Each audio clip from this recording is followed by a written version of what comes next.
$50,000 for those who can make my son talk again. Richard Blackstone's voice echoed through the mansion in Malibu, his desperate proposal being broadcast live to millions of viewers. The 45-year-old technology billionaire was holding the microphone with trembling hands while cameras captured each nuance of his despair. Behind him, through the panoramic windows, his ownership of 20 million stretched to the ocean. But all that wealth could not buy what he wanted most. Hear the voice of his 6-year-old again. And if anyone gets this miracle, he continued, his voice breaking slightly, I will marry that person, regardless of who it is. It's a promise. In the industrial kitchen of the mansion, Rosa Mendoza stopped cutting vegetables and raised her eyes to the small television mounted on the wall. His 34 years carried a serenity he contrasted with the boss's emotional chaos. Born in Manila, she had worked for rich families all over the West Coast, always invisible, always underestimated. Little Tommy Blackstone had stopped talking 8 months ago since the car accident that had killed his mother instantly. Dozens of therapists,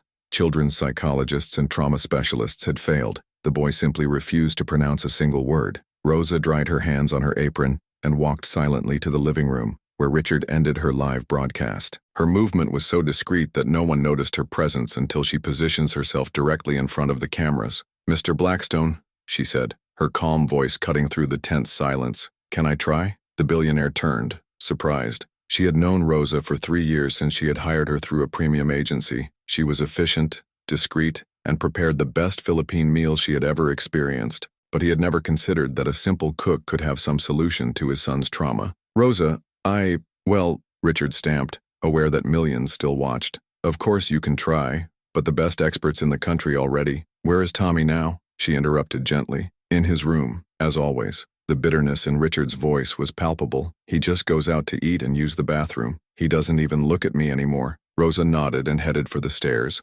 leaving behind a perplexed Richard and a curious film team. What they did not know was that Rosa had spent 5 years working at a children's rehabilitation center in Manila, which specializes in children traumatized by war and urban violence. She understood silence in a way that money could never buy. She also carried her own trauma. She had lost her 4-year-old son in a shooting on the streets of Manila. That is why he had agreed to work for American families, to be close to children again, even if they were not their own. Climbing the marble stairs, Pink felt the weight of all expectations. On television, he could still hear comments from presenters, wondering if a simple maid really thought he could succeed where experts failed. But there was something no one there knew about Rosa Mendoza. During her years in Manila, she was not just an employee at the rehabilitation center. She was one of the leading specialists in children's trauma therapy, graduated from the University of Philippines with a master's degree in clinical psychology. He had left everything behind after losing his son, seeking a life where he could simply exist without the constant memories of his previous career. Arriving on the 2nd floor, Rosa stopped in front of Tommy's bedroom door. Through the wood, I could hear the low sound of cartoons. He took a deep breath, discreetly touched the small necklace with the photo of his son, who always kept hidden under the uniform, and knocked softly on the door. Tommy, I'm Pink from the kitchen. Can I come in? Total silence. It was as if even the television stopped working. Rosa opened the door slowly and found Tommy sitting on the floor with her back to her, writing wooden blocks in perfect rows. His blonde hair was unkempt and he wore the same pajamas of the last 3 days. The child didn't even turn his head when she entered. I know you don't want to talk, Rosa said softly, sitting on the floor at a respectful distance. I didn't want to talk either after I lost someone very special. Tommy stopped organizing the blocks for only 1 second, but did not turn. Your father is very worried down there. There are a lot of people in the house today, and that must be scaring you. Rosa took one of the blocks she had fallen and put him kindly within Tommy's reach. When I was little in the Philippines, my grandmother taught me that sometimes our voices get stuck when our hearts hurt a lot. But she also taught me that the ways of speaking, until our voice is ready to return. This time Tommy turned slightly, her big blue eyes finding hers for a brief moment before returning to the blocks. Rosa smiled softly. It was the first real eye contact that Tommy made with someone in months, and she knew exactly what she meant. There was hope there, hidden behind silence. Do you want me to tell you a secret? Rosa whispered, leaning a little closer. I know exactly what you're feeling, and I know how to help you find your voice again, but it's going to be our special secret for now, okay? Below, while experts discussed complex theories, and Richard answered calls from TV producers interested in documenting his story, a simple Philippine cook was about to perform the impossible, not through money or fame, but through the universal language of shared trauma and true healing. What no one could imagine there was that this underrated woman carried not only the key to cure Tommy, but also secrets about the Blackstone family herself, who would shake the foundations of that perfect mansion. If this prejudice story disguised as protection has touched you, be sure to subscribe to the channel, because what Rosa was about to find out about the accident that killed Tommy's mother would change everything, and the revenge she planned would be as silent as it is devastating. 3 hours after the bombastic revelation, the tension in the Blackstone mansion was almost palpable. Victoria had been locked in the office making furious calls to her lawyers, while Dr. Peterson nervously reviewed her notes, trying to find out how she had completely lost control of the situation. Richard was standing in his bedroom window, watching Pink in the garden with Tommy. For the first time in 8 months, his son laughed, a genuine sound that echoed for the property as music. Tommy held the hand of Rosa as they fed the ornamental fish of the artificial lake, something the boy refused to do since the accident. But peace didn't last long. Richard's phone rang urgently. "Richard, I need to talk to you now." It was James Morrison, his partner at the company and best friend since college. "I see the news. What is this story that you promised marriage on national network?" "James, I can explain." "No need to explain anything to me," James interrupted with a dry laugh. "But perhaps it should explain to the Chamber of Commerce, its investors, and especially to Sarah." Richard's blood froze. Sarah Wellington, her bride's secret for 6 months, was the daughter of one of the company's greatest investors. They had maintained the discreet relationship for professional reasons, planning officially to announce after the launch of their new technological product. "Sarah saw the broadcast?" Richard asked, although he already knew the answer to James's tone. "See and are on my way. It will arrive in an hour, and it's not happy." Richard hung up and immediately called Sarah, but went straight to the mailbox. He tried text message, but got no answer. The reality of his situation began to crystallize. He had publicly promised to marry anyone who healed his son, and now Rosa had achieved just that. Meanwhile, in the garden, Rosa watched Tommy draw in the notebook she had given him. The boy was creating something that seemed to be his family, 3 hands holding hands, but there was something disturbing in the drawing that Rosa couldn't ignore. "Tommy," she said gently, "can you tell me about this drawing?" The boy pointed to the highest female figure. "Mom before the accident," he whispered. "She was driving very fast because she was angry with Dad." Rosa felt her heart accelerate. "Brava with Dad? Why?" Tommy looked around nervously as if he feared being heard. "Because he was on the phone with the blonde. Mom said profanity she never spoke." Rosa's mind quickly processed this information. During her 3 years at the house, she had noticed strangers that Richard received late at night, always going out to the garden or locking in the office. There were also receipt of expensive restaurants in his office, always for 2 people, but Tommy never accompanied him on these occasions. "Tommy, do you remember the name of Lady Blonde?" "Sarah," the boy answered without hesitation. Daddy always smiled differently when he talked to her. At that moment, the sound of tires singing at the entrance of the mansion interrupted the conversation. A white Porsche stopped abruptly in front of the house, and an elegant blonde woman came out, clearly furious. Sarah Wellington had everything the money could buy: beauty sculpted by plastic surgeons, designer clothes, expensive jewelry. But his face at that moment was circumvented by the anger of those who had just been published humiliated entity. "Where is he?" she shouted at Victoria, who had gone out to receive her. "Where is the man who promised marriage to anyone who made his son talk while being engaged to me for 6 months? Victoria tried to calm the situation. "Sarah, honey." It was a moment of despair. Richard wasn't thinking. "Aren't you thinking?" Sarah interrupted, her voice echoing through the property. "Or was you thinking perfectly how to get rid of me now that you got what you wanted from my family?" From the garden, Rosa watched the scene unfold with growing understanding. The puzzle pieces were fitting in a way that explained a lot about the Blackstone family. Richard appeared at the door, visibly nervous. "Sarah, we can talk in particular." "In particular?" Sarah laughed bitterly. "How everything in our relationship. 6 months hiding our engagement because you said it wasn't the right time for public revelations. And now I find out that the right time was when you could change your bride in national network." "It's not that," Richard tried to explain, but Sarah wasn't interested in listening. "Do you know one thing, Richard? Maybe your promise is exactly what you deserve." She looked straight at Rosa, who was still in the garden with Tommy. "I hope your new wife know exactly who you are getting involved with." Sarah turned to leave but stopped and looked back. "Oh, and Richard, I hope you explained to your cook why your first wife really died in that accident. Because finding out that your husband is cheating on you while driving in the midst of an emotional storm tends to have tragic consequences." The silence that followed was deafening. Victoria was pale. Richard seemed to have punched her stomach, and Rosa felt a wave of nausea by completely understanding what Sarah had just revealed. Tommy, who had heard each word, looked at Pink with tears in his eyes. Is it true? Mom died because Dad was cheating on her? Rosa knelt beside the boy, his mind working quickly. For 3 years, he had assumed that the accident was an inexplicable tragedy. Now he found that it had been the direct result of Richard's betrayal, who had led his wife to drive emotionally uncontrolled on the night of his death. Tommy, she said softly, sometimes adults make choices that hurt people they love. This is not your fault, it has never been. But in his mind, Rosa was processing something much more complex. She had lost her own son in Manila due to the neglect of powerful people who were never responsible. He had come to America seeking peace,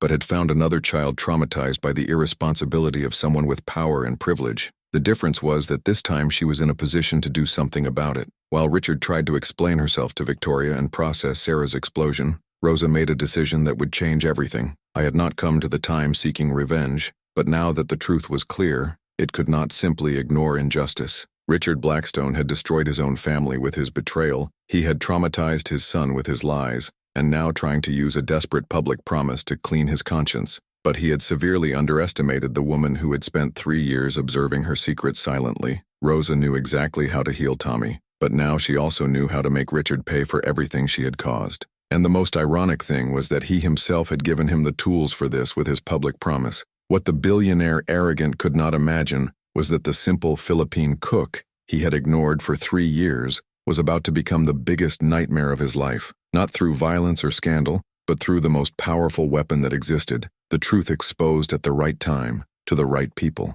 For the next 2 days, Rosa performed her strategy with the accuracy of a surgeon. While Richard tried to understand what had happened in her office, she worked silently to consolidate her position. First, he sent a message to Dr. Marcus Rivera, his former supervisor at the San Miguel Rehabilitation Center in Manila. Marcus was now driving a children's trauma clinic in Los Angeles and had been a Rose mentor during his hardest years after losing his son. Marcus, I need your help, she wrote. Delicate situation. Traumatized child, negligent father, evidence of toxic family situation. I can explain more by phone. The answer came in 2 hours. Rosa? My God, I haven't known you for 3 years. Of course I help. Call me tonight. During the call, Rosa carefully explained the situation, omitting only the most compromising details about her findings. Marcus was intrigued. For that you describe, the boy is responding well to your approach. But if the father really has a story of emotional instability and betrayal, Marcus paused thoughtfully. Rosa, do you have documentation of your progress with the child?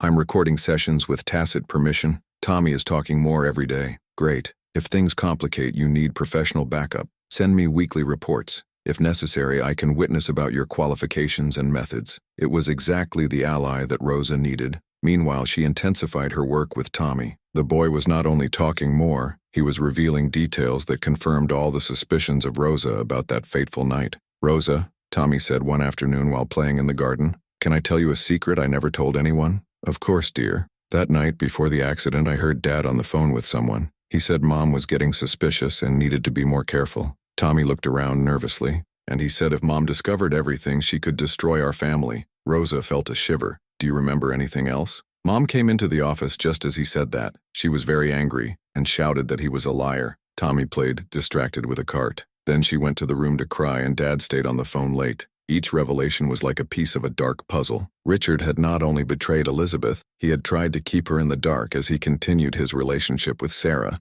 Elizabeth's accidental discovery and the resulting confrontation had led her to drive emotionally shaken that rainy night. But Rosa needed more than reports from a 6-year-old. I needed concrete evidence. It was then that she remembered something she had noticed during her 3 years in the house. Richard was obsessive with documentation. He had records of everything. Emails, messages, even recordings of important calls for legal protection, as he always said. That night, after everyone slept, Rosa silently descended to Richard's office. For years cleaning that space, he had observed his routines, including where he kept backup and personal files. In a small locked drawer, whose key she had seen Richard use dozens of times, found exactly what she was looking for. Files organized by date, including a folder marked October 2023, the month of the accident. Inside were conversation prints with Sarah, intimate emails, and something even more incriminating, recordings of telephone calls. Richard really recorded everything, including personal connections. With trembling hands, Rosa opened the night's file. There it was, a 47-minute recording between Richard and Elizabeth, exactly coinciding with the police report data. She put headphones and reproduced the file. What he heard made her feel nausea. Elizabeth's voice was choked with tears and anger. Richard, I found the messages. How long have you been lying to me for? Beth, please let me explain. Explain what? Our whole life is a lie? That while I took care of our son and our marriage, were you planning a future with another woman? This is not how you are thinking. Don't lie to me anymore, Elizabeth shouted. I read everything. Your plans, the messages about how it would be better if I got out of the scene. Do you want to get rid of me, Richard? There was a break, and then the voice of Richard, cold and calculating. Elizabeth, you're being dramatic. If you stop making scandal, we can solve it civilly. Civilly? Elizabeth laughed bitterly. I'm going to your mother's house right now. She'll know exactly who is the child she raised. Beth, don't do that. It's raining. You're emotional. Wait until tomorrow. I can't wait any longer in this lies house. The sound of a door knocking, then silence in the recording. Rosa checked timestamp 23, bar. Elizabeth left the house and crashed the car 47 minutes later, but the recording continued. After a few minutes of silence, there was another voice on the line. Richard, did you? It was Sarah. She discovered everything. She's going to my mother's house. This is a disaster. If she tells Victoria, I know. I'm trying to think of something. Richard, you need to stop this. If your mother finds out about us before the company's launch, you lose all the family inheritance. It's billions, Richard. I know. Let me call her in the car. Try to convince her to come back. Rosa paused the recording, her heart beating unzipped. He had the definitive proof that Richard had contributed directly to Elizabeth's emotional state on the night of the accident. More than that, there was evidence that he and Sarah were more busy with money than with the safety of Elizabeth. But there was more. The recording continued with connections between Richard and Sarah for the next 2 hours, including one at Muruaro 15, 25 minutes after the accident. Richard, where were you? It didn't answer my phone. Beth died. Richard's voice was strangely controlled. It crashed the car at Pacific Coast Highway. There was a long break, then Sarah replied, My God, Richard, I'm sorry. Another pause. That means it changes everything, isn't it? Yes, Richard answered simply. Change everything. Rose turned the recording with trembling hands. What had just heard was not only evidence of betrayal and emotional neglect, it was almost confession that Elizabeth's death had been convenient for Richard and Sarah's plans. He copied all the files to his own flash drive and carefully replaced everything in place. Now there was something much more powerful than blackmail, had justice.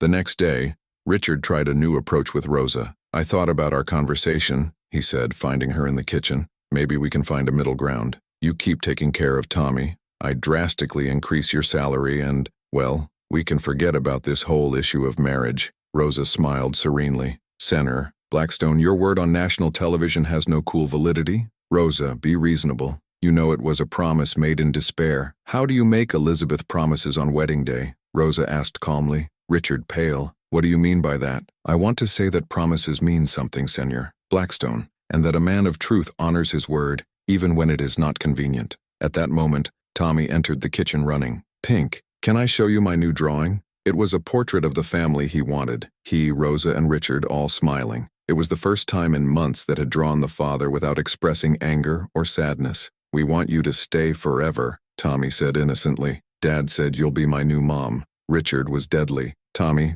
I didn't say exactly. I said yes, Tommy insisted. You promised on television that you were going to marry anyone to make me talk again, and Rosa made me talk again. A child's simple logic had just put Richard in an impossible position. In front of his own son, he could not admit that he did not intend to fulfill his public promise. Of course Dad will fulfill his word, Rosa said softly, kneeling next to Tommy. Men of honor always do that. Richard was completely trapped. Retreating now would mean admitting to Tommy who had lied. Keeping resisting would mean confirming that it was exactly the kind of man Rosa suspected, someone to whom promises were only convenient words. Rosa, can I talk to you in particular? He asked, his tense voice. Sure. Tommy, why aren't you going to play in the garden while Dad and I talked about wedding preparations? Tommy's eyes illuminated. Preparations? Will you have a party? Let's see, Rosa answered, flashing to the boy. When they were alone, Richard exploded. You are using my own son against me. I am simply allowing him to hope for a future where adults in his life fulfill his promises,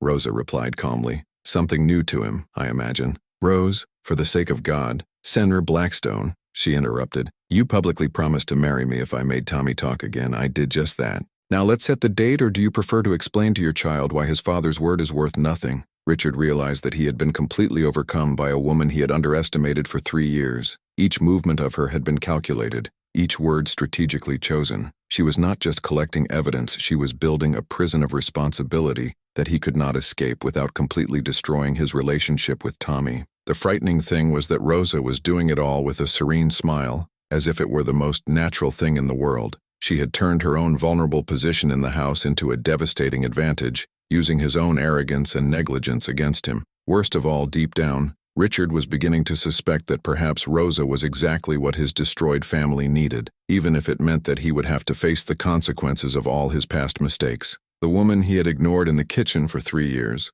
was not just an expert in traumatized children. He was a strategic master in justice, and he had just discovered he was playing chess with someone who was always 10 plays ahead. 3 weeks later, on Saturday morning scheduled for the marriage, Rosa was in her room meticulously preparing what would be the last act of her carefully orchestrated revenge. He wore a simple white dress he had bought at the city center store, nothing ostentatious but worthy enough for the occasion. In the mirror, he adjusted the small digital recorder hidden in his necklace, a gift from Dr. Marcus Rivera, who had flown from Los Angeles specifically to witness the outcome of the situation he had been with for weeks. Rosa's plan was simple and devastating. During the ceremony, in front of all the guests and the media that Richard had been obliged to invite, she would reveal all the evidence she had collected about Elizabeth's death. Not only would he honor his promise to marry him, he would do that as he completely destroyed him. When he descended the stairs, he found the mansion transformed into a wedding scenario. Richard had hired the best decorators, clearly trying to create an image of happiness for the cameras,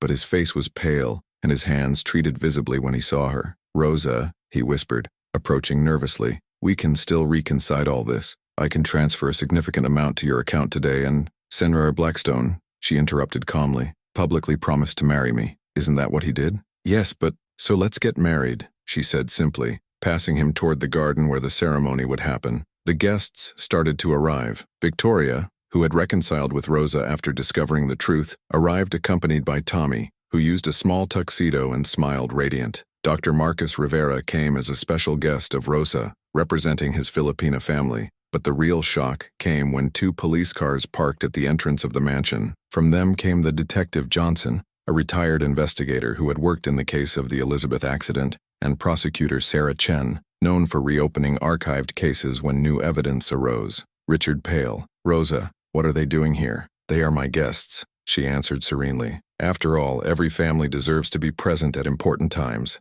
The ceremony began with the peace judge reading the traditional votes. When the time has come for Rosa to speak, she asked permission to make personal comments before accepting the wedding. "Ladies and gentlemen," she started, her clear and firm voice, "before accepting to marry Richard Blackstone, I would like to share something important about why we are here today." Richard tried to interrupt her, but the judge allowed him to continue. 8 months ago, Elizabeth Blackstone died in a car accident. His son Tommy stopped talking about trauma. Richard made a desperate public promise offering marriage to those who make his son speak again. The audience listened closely, many still not understanding where Rosa wanted to go. "I managed to make Tommy talk because I understand childish trauma. I have a master's degree in clinical psychology and 5 years of experience with traumatized children. But during my work with Tommy, I discovered something disturbing about the night Elizabeth died." Rosa took off her tablet and connected it to the sound system that had been installed for the ceremony. "With the permission of Detective Johnson and Promoter Chen, I would like to reproduce some evidence that may be relevant to the case."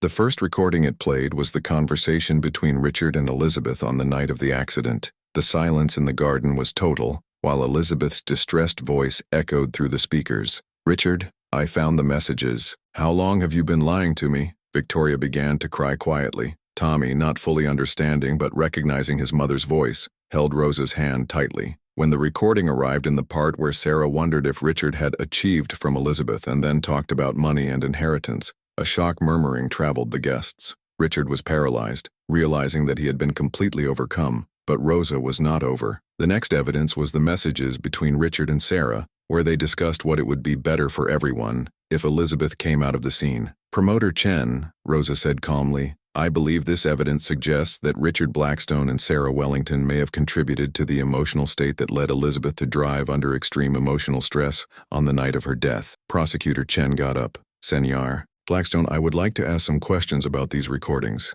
Richard tried to escape, but Detective Johnson intercepted him. "I think we better talk to the police station, sir." It was then that Sarah Wellington appeared at the entrance of the garden, accompanied by 2 federal agents. She was handcuffed. "Senor Blackstone, One of the agents announced, "You are arrested on suspicion of embezzlement, money laundering, and contribution to guilty death." The garden was chaos. Reporters shouted questions, guests whispered in shock, and Richard finally collapsed completely. "Rosa," he begged while he was taken, "did you plan it all from the beginning?" "No," she answered honestly. "I came here just to take care of Tommy. But when I found out that you had caused Elizabeth's death with your lies, I couldn't be silent." Tommy approached her, still not completely understanding what was happening. "Rosa, will you still be my new mom?" Rosa knelt beside him. "Yes, dear, but let's do it the right way. First, your father needs to face the consequences of his choices. Then let's build a family based on the truth, not lies." Victoria approached, tears in her eyes. "Rosa, I don't know how to ask for forgiveness for how we treat it." "No need," Rosa answered. "You have seen me the way you were taught to see people like me. But now Tommy will grow knowing that value and character do not depend on nationality, social class, or profession." Dr. Marcus Rivera approached, smiling proudly. "Rosa, that was masterful. You got justice to Elizabeth and a safe future for Tommy." While Richard was taken by the police, Rosa looked at the mansion that had been her workplace for 3 years. Tommy held his hand. Victoria cried tears of regret and guilt, and the reporters documented the spectacular end of one of Malibu's richest families. "Tommy," she said softly, "do you want me to tell you a story about how sometimes people need to pay for the bad choices they do?" "Yes," he replied, confident of the woman who had become her emotional anchor. "So let's go home," Rosa said, taking him on her lap. "We have a lot to talk about: truth, justice, and how to build a real family." The man who had promised marriage to anyone who made his son speak again had just discovered what words he has consequences.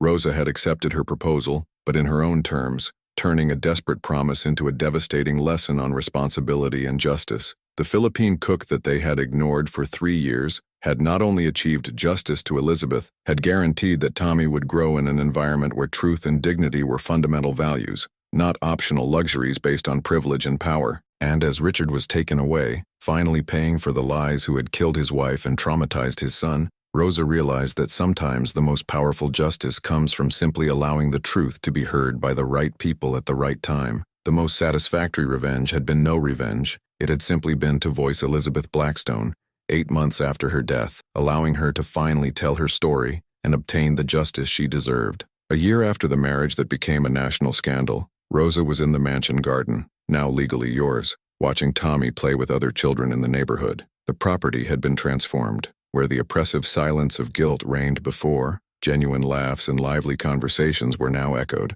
Richard served 6 years for embezzlement, money laundering, and contribution to guilty death. Sarah had lost everything and worked at a department store using public transportation. The contrast to his previous life was a daily reminder of the consequences of his choices. "Rose!" Tommy shouted from the swing she had told. "Look how high I'm going." At 7, Tommy was a completely different child. He spoke constantly, asked questions about everything, and had developed a passion for Philippine cuisine. The trauma of silence was now just a distant memory. Victoria, who had initially resisted Rosa's idea to take on Tommy's legal guard, was now her biggest advocate. "You saved this family," she said. "Not just Tommy. He saved us all from the lie we were living." With Elizabeth's inheritance and the Blackstone family resources under her administration, Rosa had established the Elizabeth Blackstone Foundation, a rehabilitation center for traumatized children and immigrant families victims of injustice. That late afternoon, Rosa received a call from a national reporter. "Did you plan everything from the beginning, or was it really a matter of justice?"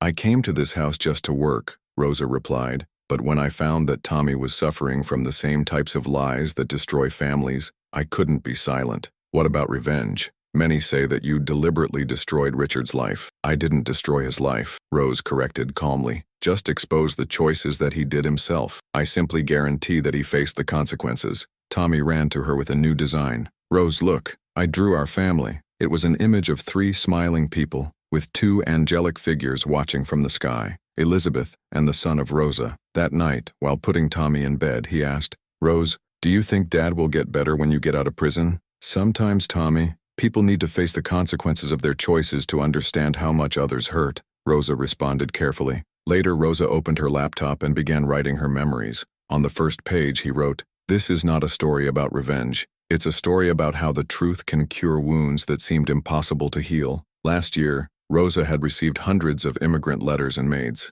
His victory had become a symbol of hope for those who felt without power against privilege systems. Rosa smiled, hugging the boy who had changed her life as much as she had changed his. The story that began with a desperate promise had become a lesson on how dignity and truth always win lies-based privilege. The simple Philippine cook that everyone had ignored had become one of the most respected voices in the struggle for social justice. Most importantly, Tommy's laughter echoing around the house, proving that true love can rebuild broken families. Richard had tried to buy solutions to the problems he had created. Rosa had chosen to use the truth as a healing tool, and every night she whispered a prayer of gratitude, knowing that the memories of Elizabeth and her own son now lived through the good being done. If you believe that true justice comes through the truth, not revenge, subscribe to the channel for more stories that prove that sometimes the most underestimated people are exactly who the world needs to teach us what really matters.